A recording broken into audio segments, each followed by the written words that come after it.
Revealing the secret history, which Hell's Angel was the most violent? Examine the shadowy past and ponder the question, what drove their unrelenting cruelty? Do you have any idea how complex their behavior is? Come with us on a quest to uncover the dark history of the most notorious fallen angel. Quebec was the location of Maurice Bouchat's birth in 1943. He is infamous for being one of the most violent figures in the Hells Angels motorcycle club. His reputation has been tarnished by a legacy of lawlessness and violence that stems from his life, and this has placed a pall over it. Bouchat's ascent through the ranks of the Hells Angels motorcycle organization was characterized by a string of despicable deeds and activities associated with organized crime. Bouchat rose up the ranks of the criminal underground with dogged tenacity, earning a reputation as a ruthless and dreaded enforcer in the process of his ascent. Because of his participation in high-profile criminal businesses, such as drug trafficking and organized violence, he gained a frightening reputation that extended well beyond the limits of Quebec.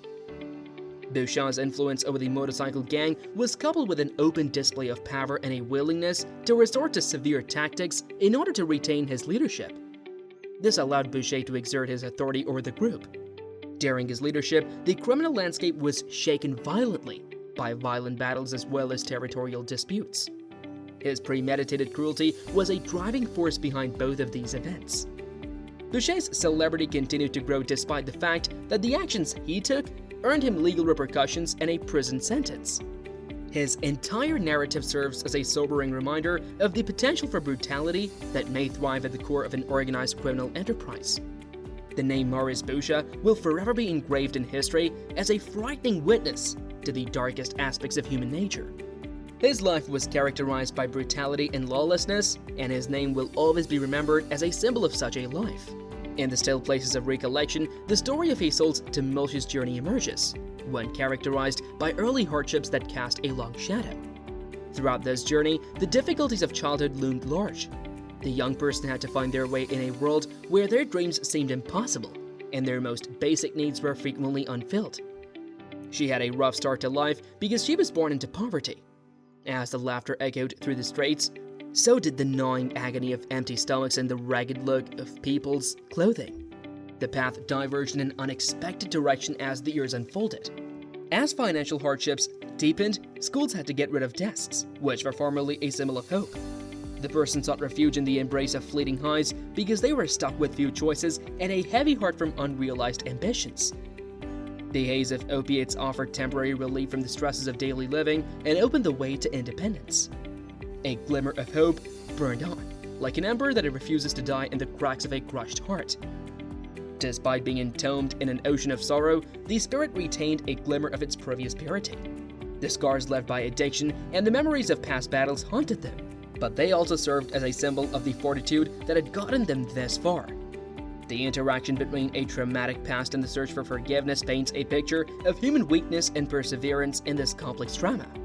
By illuminating the many strands that make up the tapestry of everyone's life, this story promotes empathy and understanding. In 1974, a guy named John became involved in a series of horrible events, which led to his arrest and eventual punishment of time spent in jail. As he traded his freedom from the outside world for the confines of a freezing, harsh cell, the consequences of his actions began to weigh hard on him. Time seemed to stretch on indefinitely behind those rusted bars, with only the slow march of the days and the occasional glimpse of hope to mark its passage. John overcame the difficult conditions of his confinement, connecting with individuals he never expected to meet and gaining wisdom and insight into crucial areas of life along the way. The monotony of jail life was occasionally interrupted by the unexpected visit of a vibrant group of motorcycle gang members. The captives noticed a noticeable change in the environment as a result of their arrival, which instilled in them a sense of resistance and camaraderie. John noticed that he was being drawn to the mysterious motorcycle scene, where leather-clad men with a fierce sense of independence provided a stark contrast to the institutionalized routine he had grown accustomed to. The mysterious motorcycle scene captured John's attention. Even despite existing within the confines of captivity, the motorbike scene evolved into a symbol of liberation amidst the clatter of metal and the distant echoes of authority. The motorcycle gatherings became more than simply a distraction as John's sentence proceeded. They became a lifeline to the outside world, a reminder that even in the darkest periods, the spirit of rebellion and the yearning for liberty could still thrive. The biker gatherings became more than simply a distraction. As John's term advanced, they became a lifeline to the outside world. The motorcycle subculture, which blossomed into a manifestation of the tenacious human spirit, presented a beam of hope against the backdrop of an otherwise hopeless existence. When the Hells Angels first arrived in Canada, Eve Trudeau's assumed command immediately established herself as a formidable force. She used strategic skills commensurate with the aura that surrounded her to arrange the renowned motorcycle gang's gradual but firm presence in the country. The Angels' presence became intimately tied to the ear-splitting roar of revving engines and the sight of leather-clad bikers under her control. The strategic strategy that Trudeau took allowed her to successfully navigate through the legal difficulties and public perceptions, which were frequently covered in a mist of ambiguity. Because of her ability to garner respect within the organization while also forging partnerships with local entities, the Angels were able to infiltrate towns all over the country. This expansion was not simply a matter of supremacy. Rather, it was a strategic move to establish power and influence. The number of chapters of the Angels grew substantially under Trudeau's leadership, and they can now be found all the way from the bustling streets of Vancouver to the bustling landscape of Toronto. Each chapter carried her imprint, a reflection of her talent for conducting operations with discipline and taking risks after careful consideration. In spite of the fact that rumors about her name were spreading across the law enforcement community, she remained a fugitive figure, eluding those who were attempting to rein in her influence. Eve Trudeau's legacy with the Hells Angels in Canada became a complicated story of ambitious ambition and cunning finesse, leaving a lasting mark not just on the history of the criminal underground in Canada, but also on the history of motorcycle clubs. When Maurice joined the violent Brotherhood of Hells Angels, he underwent a dramatic transition from an unassuming character in the city's underworld to an intimidating member of the organization. His rise to power inside the infamous motorcycle gang was nothing short of spectacular. He used a combination of charisma, strategic cunning, and a desire to dominate in order to propel his ascension. An increase in strength on a scale never seen before resulted from Maurice's transformation into a member of the Hells Angels. His strong awareness of the organizational dynamics quickly earned him the respect of the club's senior members, who recognized his ability to traverse the intricate web of alliances and rivalries that defined their world. His ability to do so quickly earned him the respect of the club's senior members. Because of his keen sense of strategy, he was able to coordinate cunning movements that not only extended the territory controlled by the club, but also consolidated its power over the overall criminal environment. As Maurice rose through the ranks of the Angels, his imposing stature and unyielding determination compelled his fellow Angels to devote their undivided allegiance to him.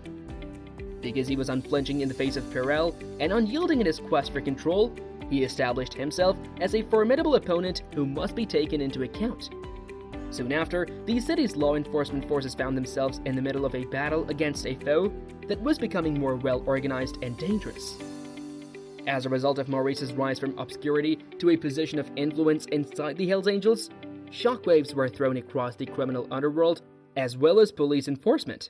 His life became illustrative of the irrefutable pull of power, as well as the transformational nature of a determined individual in the throes of ambition.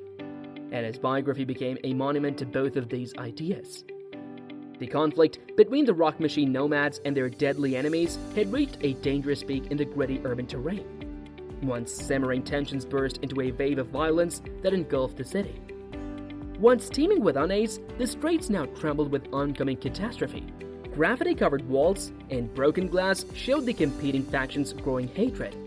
Each dawn came more skirmishes. Bold acts of hostility frightened worry city dwellers. The rock machine nomads, known for their loyalty and fraternity, faced a daunting opponent. Years of struggle had hardened their faces. Back alley brawls and deliberate power maneuvers became common as they fought for city underworld dominance. The authorities attempted to retake control as violence escalated. Concerned citizens shut their doors, seeing their once thriving neighborhoods become battlegrounds. The rising competition had turned the city into a powder keg, waiting for a final spark to start an unprecedented fire. Maurice's cruel and iron-fisted control drove the once thriving metropolis into constant terror and instability. He engineered a wave of violence that left a terrible trail of devastation out of a quest for power. Under his turbulent leadership, the death toll passed 100, each victim a clear witness to his unremitting savagery.